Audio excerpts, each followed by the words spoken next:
നമ്മൾ പല സമയത്തും നിസ്സാരമാക്കി കളയുന്നതായ ഒന്നാണ് സുന്നത്ത് നിസ്കാരം എന്ന് വെച്ചാൽ. നമ്മൾ ഫർള് ഇങ്ങനെ നിസ്കരിക്കും, ആ ഫർള് നിസ്കരിച്ചതിന് ശേഷം സുന്നത്ത് നിസ്കരിക്കാതെ നമ്മൾ നീച്ചു പോകും. എന്നാൽ ഈ ഫർള് എന്ന് പറയുന്നത് ഒരു മുസ്ലിമിൻ്റെ ഐഡൻറ്റിറ്റിയാണ്, അത് നിർബന്ധമായിക്കൊണ്ടും ഉണ്ടായിരിക്കണം. പക്ഷേ സുന്നത്ത് എന്ന് വെച്ചാൽ അവൻ്റെ സ്ഥാനങ്ങൾ കൂട്ടും, ഒരുപാട് ഉയരാൻ പറ്റുന്നതായ ഒരു പ്രവർത്തനമാണ്, ഒരു നിസ്കാരമാണ് സുന്നത്ത് നിസ്കാരം എന്ന് വെച്ചാൽ.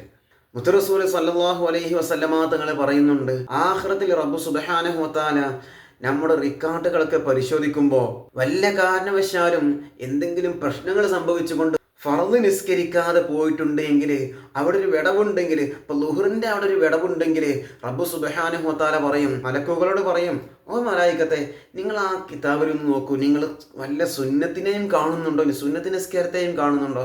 അങ്ങനെ കാണുന്നുണ്ടെങ്കിൽ ആ നിസ്കാരത്തെ എടുത്തുകൊണ്ട് ഈ ഭാഗത്ത് കൊണ്ടുവെക്കുക, എന്നിട്ട് ആ വിടവുണ്ട് ഫില്ലാക്കുക എന്ന് പറഞ്ഞുകൊണ്ട് അള്ളാഹു റബ്ബ് സുബ്ഹാനഹു വ തആല പറഞ്ഞു കൊടുക്കുമ്പോൾ ഈ സുന്നത്തി നിസ്കാരത്തിൻ്റെ പ്രധാനമൊക്കെ നമുക്ക് മനസ്സിലാകൽ ആഖിറത്തിലായിരിക്കും. അപ്പോൾ അതുകൊണ്ട് അങ്ങനത്തെ ഒരു സന്ദർഭം വരുന്നതിന് മുമ്പായിക്കൊണ്ട് നമ്മൾ എല്ലാ സമയത്തും സുന്നത്ത് നിസ്കാരങ്ങൾ, റവാത്തിബായാലും ദുഹയായാലും ഇങ്ങനെയുള്ളതായ സുന്നത്ത് നിസ്കാരങ്ങളൊക്കെ നമ്മൾ നിസ്കരിച്ചു കൊണ്ട് മുന്നേറണം.